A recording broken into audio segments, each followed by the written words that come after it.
Joëlette, mémotechnique, le prénom Joël, parce que c'est lui qui l'a fabriqué pour son neveu polyhandicapé.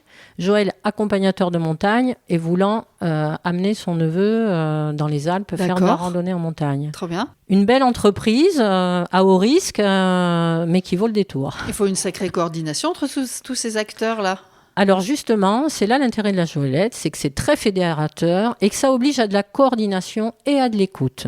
Difficile de trouver des gîtes adaptés, hein. Très difficile. On va parcourir des coins qu'on ne connaîtra pas forcément, y compris en Dordogne. On y passe 3 jours. Ça veut dire qu'on a le temps dans ce lieu de découvrir vraiment un secteur, du patrimoine, des chemins, prendre du temps pour faire des lectures de paysages, pour découvrir la faune, la flore. Ça peut être très lent. Et on se dit qu'on a aussi besoin de ça, de prendre du temps ensemble. Je crois j'ai aucun questionnement par rapport à ça. Alors, je pense que c'est parce que je suis dans le milieu rural depuis que je suis née.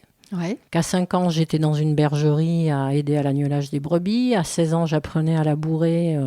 Mon père me laissait dans un champ pour labourer et me disait « Je reviens dans 2 heures pour voir ce que tu as fait ». À 20 ans, je m'installais toute seule dans l'agriculture avec plein d'hommes qui m'observaient, mais toujours avec une bonne relation avec ce milieu rural, avec ce milieu masculin. Et je me sens vraiment à ma place dans ce milieu rural depuis très très longtemps, mais facilitée parce que je suis de ce milieu-là. Moi, je dis la première chose que j'ai faite quand j'ai vu que je ne pouvais plus conduire, donc il y a 15 ans que je ne conduis plus, j'ai dit je veux continuer. J'habite le Madernais, c'est un peu isolé quand même. C'est un peu le bout de... Ouais.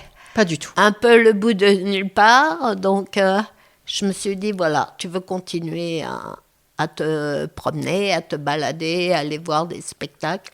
Eh ben, prends une voiture adaptée qui te permettra... Ce sera plus facile de trouver un chauffeur que de trouver une voiture, quelqu'un avec une voiture adaptée.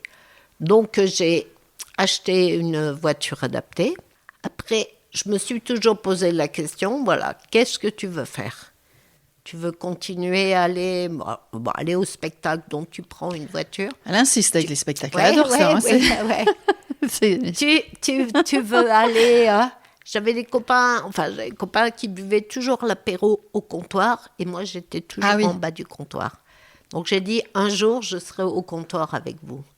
Donc j'ai demandé un fauteuil verticalisateur. Celui que tu as là permet de te redresser. Permet de me redresser pratiquement droite. Et maintenant, depuis 2 ans, tu bois des coups à tous les comptoirs. Voilà, je bois des coups. Et alors, c'est quoi les moyens mis en place pour aller au festival ? As-tu parlé de tente ? Oui, une tente où c'est comme des tentes igloo. Ouais. Mais suffisamment haute et où on peut rentrer dedans, où il n'y a pas de rebord. Oui, pour faire passer le fauteuil.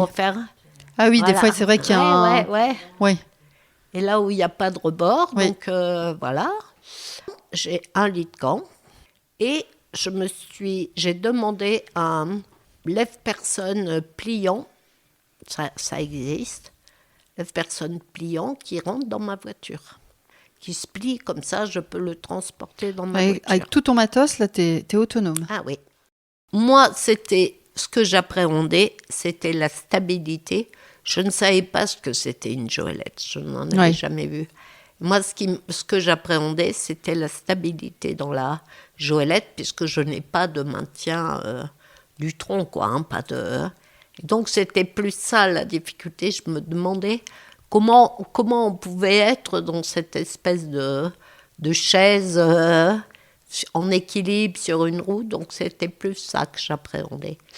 Mais là, je dois dire que ça a été un véritable bonheur de se retrouver, même si effectivement, les mules et les pilotes, ils ont beaucoup transpiré. Nous sommes arrivés à 1900 mètres d'altitude.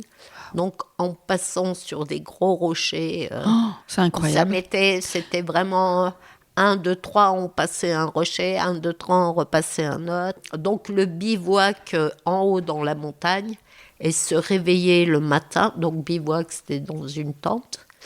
Et se réveiller le matin au milieu des chevaux sauvages, au milieu des montagnes, dans un cadre super. Ah oui, là, c'est le plus beau souvenir, hein, vraiment. Combien de temps ça a duré, cette aventure ? 3 jours, on est parti. 3 jours ? 3 jours.